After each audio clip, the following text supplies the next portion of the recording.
Do you wonder what it will take for you to be good enough? When you can finally stop working or trying so hard, fixing so much, just so that you can be happy. In today's episode of the Happy Home Podcast, I'm going to address this very important issue that affects many, many mothers at the core of their life, their parenting and their inner struggles. And yet no one talks about it. Probably because we don't really understand what's happening and how to fix it. So instead, what we do is we try and push ourselves to such limits, that we burn out, trying to act like a superwoman. And when other people are asking you, why do you take on so much? You don't really know the answer to it. You're burnt out, you're exhausted, you're unable to look after your kids the way you want to, you're not present, you're having to switch off. Yet you keep doing it. You keep taking on a lot, you keep doing a lot, and you keep burning out. It doesn't make sense, but you can't stop doing and you can't stop trying. These women push themselves so hard because they tell themselves that they need to, they have no choice, they've got to get somewhere. They're constantly trying to get there. Now, the mistake mothers make who find themselves in this situation is that they think that they are the problem. The problem is who they are, because they're not enough. So what they do is they keep trying to do more, but the problem is actually in the standard that we have set for ourselves in order to be good enough. These standards, they need to be changed at heart level. Welcome to the Happy Home Podcast, where we help Muslim mothers create success and happiness in their personal, professional and family life and raise their children as happy, pious and productive Muslims. My name is Sayed-Hossen and I am your host and the founder of the Happy Home Institute. Assalamu alaikum and welcome to the next episode of the Happy Home Podcast for professional Muslim mothers striving to create a beautiful relationship with their children. My name is Sayed-Hossen and today I want to talk to you about a topic that grinds us in every part of our lives. Like, no matter how hard we work, how hard we try, do we ever feel good enough? Now let me ask you, do you ever wonder why you're trying to be a superwoman? Why you give and do so much until it wipes you out, but no matter how hard you work and how much you give, it never feels enough? Or do you have a great life, but all you see is what's going wrong? You see your mistakes, you see where there are problems, no matter how hard you try and fix things, you're never there. And you feel bad because you're not being grateful enough and you want to be content, but whatever you have, whatever you do, it's just never enough. And in all of this, do you wonder what it will take for you to be good enough? When you can finally stop working or trying so hard, fixing so much, just so that you can be happy. In today's episode of the Happy Home Podcast, I'm going to address this very important issue that affects many, many mothers at the core of their life, their parenting and their inner struggles. And yet no one talks about it. Probably because we don't really understand what's happening and how to fix it. So instead, what we do is we try and push ourselves to such limits, that we burn out, trying to act like a superwoman. And when other people are asking you, why do you take on so much? You don't really know the answer to it. You know that it makes sense for you to do good deeds while you can and take the opportunities while you have, but the reasons you give yourself, they stop making sense after a while when you see the downside of it. You're burnt out, you're exhausted, you're unable to look after your kids the way you want to, you're not present, you're having to switch off. Yet you keep doing it. You keep taking on a lot, you keep doing a lot, and you keep burning out. It doesn't make sense, but you can't stop doing and you can't stop trying.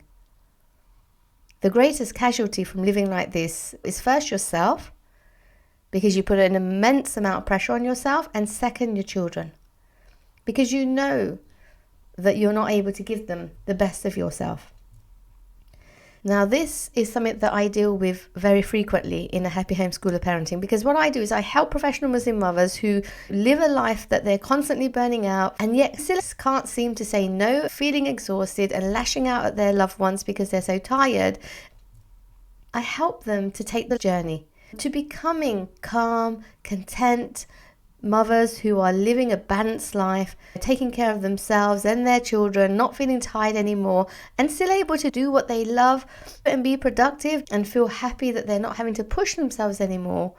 And I wanted to take some of the lessons that I share with my clients in this podcast today so that you can also start moving away from this life of burnout. Now, I'm going to do this in covering 3 case studies, 3 different examples of how women push themselves to superwoman level. And I was going to say Superman there, but actually sometimes we take on the role of the husband too. And we're doing his role and our role too. So yes, sometimes we take on the Superman role too. But anyway, that's for another podcast.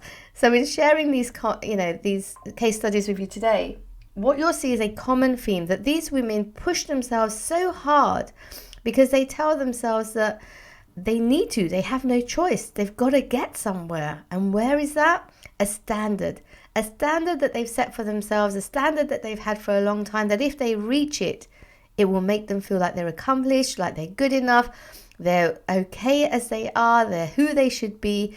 They're constantly trying to get there. So let's look at this in more detail. The first case study is of a highly professional Muslim mother who can't say no. She's incredibly hardworking, dedicated to her family, to her community, to her parents, to her in-laws. She does everything for everyone. And each week, on top of working a very busy, demanding job, she's there for everyone. Each week is an extremely busy week for her because each week she pushes herself beyond human limits. And this does leave her exhausted and burnt out every few months where she can't do anything and she's just having to recover. When asked why does she take on so much, she says she wants to be a productive Muslim working for her akhirah. It's all good deeds and it would be lazy not to. But what's really going on under the surface when coached is that she's always berating herself for not being good enough. Not seeing the good that she does and being okay with that and being happy with that, but only seeing her mistakes and her shortcomings. So she's always having to do more to compensate for how bad she feels about herself because she's never good enough. She does things for others to feel better about herself.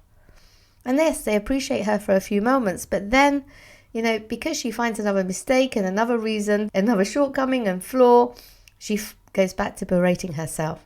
At baseline, she's always being harsh on herself, hating who she is, and having to work really hard at doing things for others so that she can just feel like she actually is a good human being from time to time. No amount of appreciation, let me tell you, my sisters, can outweigh our negative self-talk. So if your negative self-talk is pretty bad, then you're going to have to keep doing more and more and more just to feel better about yourself. But you're always going to go back to that baseline feeling, which is back to just never going to be good enough. Now, when I coached this sister even further, what we found is that she'd had a role model in mind, that she was judged against as a child, compared to, why can't you be more like her? And no matter how hard she tried, she could just never be like this role model. And it left her feeling like she could just never be enough. So her entire life up until this point was living as if she was just never going to be good enough. But she kept trying because no one wants to give up. You might resonate with that.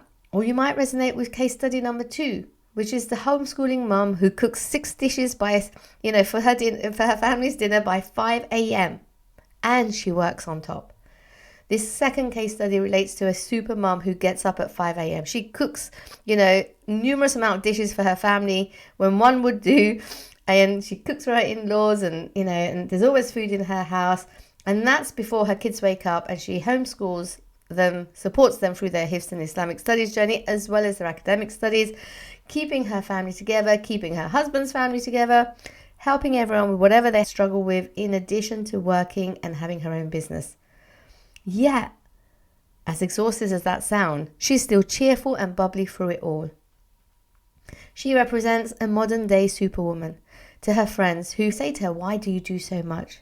But she can't stop herself because to her family, that is how a woman should be. That's where the bar was set, and it breaks her physically to work so hard and push herself to these limits. But still she feels she can't be good enough because a real woman doesn't even get tired. She does it all and does not get tired. Maybe that you resonate with. And the case study is the over-emotional, too sensitive child. a woman who was too emotional growing up, or at least that's what her parents saw. She had strong emotions and therefore was challenging because they didn't know how to deal with her and help her with those emotions. Instead, by seeing her as naughty, it made her feel really angry, so she became the angry child that they saw. She started seeing herself as someone who was bad, who couldn't manage her emotions, wasn't like everyone else, and to try and feel better, because we were trying to get somewhere and feel better about ourselves, she would do so much good for others and try and control all her emotions, keep them in, bottle them up, do not allow herself to feel emotions, because she understood from that having emotions was a weakness and something bad. But that actually led her to starting to become emotionless, which means she wouldn't feel the good, she wouldn't feel the bad in life. She wouldn't feel the happiness as well as the sadness. She wouldn't feel the love as well as the pain. When we make ourselves emotionless, we actually don't feel anything. But then from time to time, you can't suppress those feelings with nowhere to go. You explode like a volcano, proving to yourself that, again, look, you're too angry. And that self-hate would just make her spiral out of control. It was exhausting not to try and feel emotions, a vicious cycle. No matter how hard she tried not to be herself, she kept coming back to what she didn't want to be. It made her behavior worse. Now that is another example of how, when the standard is set to be like someone else or not to be you, how it can affect us in our life. What you see from all these women is that they're actually struggling with who they are, or more to the point, who they are not. They don't feel like they're good enough no matter what they do, but they keep exhausting themselves in trying to be other than who Allah subhanahu wa ta'ala created them to be. When we fight against our natural self, we create a deep inner turmoil that exhausts our physical body and exhausts us mentally as well. We become too drained to enjoy our life, let alone our children. Now, the mistake mothers make who find themselves in this situation is that they think that they are the problem. The problem is who they are, because they're not enough. So what they do is they keep trying to do more to fix the problem, be more to fix the problem, as opposed to realizing actually the problem is not who you are. Because there is no mistake in who you are. Allah subhanahu wa ta'ala did not make a mistake with you. But the problem is actually in the standard that we have set for ourselves in order to be good enough. This impossible standard is impossible to reach. It's an impossible standard, and it's impossible to reach because it represents perfection. A human being who does not get tired, who does not need to rest, who doesn't need anything for herself, who does not struggle with her mind or emotions, who does not make any mistakes, who does not have weaknesses. If this is your standard, then it's not achievable for who you are, because who you are is a perfectly imperfect human being with flaws, with mistakes, with needs, with weaknesses, with shortcomings. But by taking on a perfect version of who we should be and using that standard to judge ourselves against in everything we do, you can see how damaging that could be for us. You are not the problem. Your standards are. Allah subhanahu wa ta'ala did not ask you to become perfect, but simply to do your best and do everything with ihsan. That's excellence, not perfection. Now it sounds easy enough to shift, but the problem is that we've had these standards embedded deep in our hearts. That's why you don't even know why you keep saying yes to things when you know that it doesn't make sense to take on any extra. Or why logically you know that Allah subhanahu wa ta'ala did not expect perfection from you, yet you're still trying to reach perfection and feel like a failure when you've actually made a human mistake. These standards, they need to be changed at heart level, because the Prophet ﷺ told us that there is a piece of flesh, and if that is good, the body is good, and if that is corrupt, the body is corrupt. And that piece of flesh is the heart. So to change our behavior, we have to change what's in our heart. Now this is the process that I take my clients on. It requires working at heart level to change your voice that you hear in your head and that feeling of inadequacy that you keep feeling deep within your core, and to align your standards with that which Allah subhanahu wa ta'ala requires of you, so that you're no longer trying to please anyone else but accept Allah. Only then will you be able to make consistent changes in your life and find balance. I call this process the Ihsan Effect. It's essentially helping my clients learn how to become their very best in every part of their life. not to become perfect, but their very best and excel. In the first 10 weeks, I trained my clients to remove this voice in their head, this feeling of not being good enough, and the standard that they were stuck trying to meet.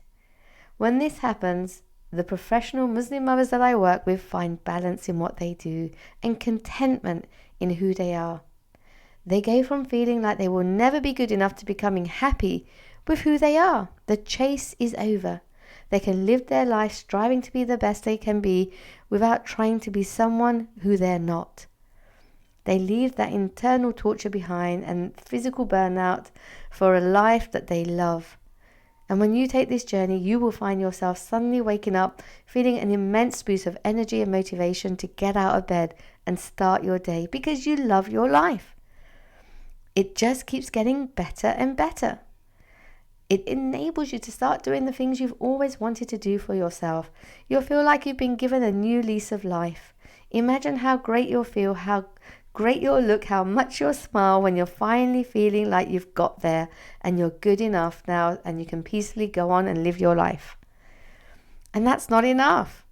I mean, it's amazing, but even more, once we get there, I take my clients over the next 6 months on a training to become the best they can be, to become an excellent wife, an excellent mother, an excellent Muslimah. And with the pressure of trying to be perfect, they thrive and grow and flourish. And it even allows them to sleep better, start exercising, taking care of themselves, taking up hobbies, following their passion, setting up businesses, spending more time with the Quran, and building beautiful relationships with their husband and their children. Now, who would have thought it was the standard that was the problem, not who you are? So if you're listening to this and you're thinking, this is exactly the journey I need to take, I need to change my inner voice, I can't live with this impossible standard anymore, then the first step is to book a Happy Home call with me. Let's have a private one-to-one free 30-minute chat to discover what part of your standard in inner voice is keeping you from living your best life. And I will share with you some insights as to how you can overcome this obstacle.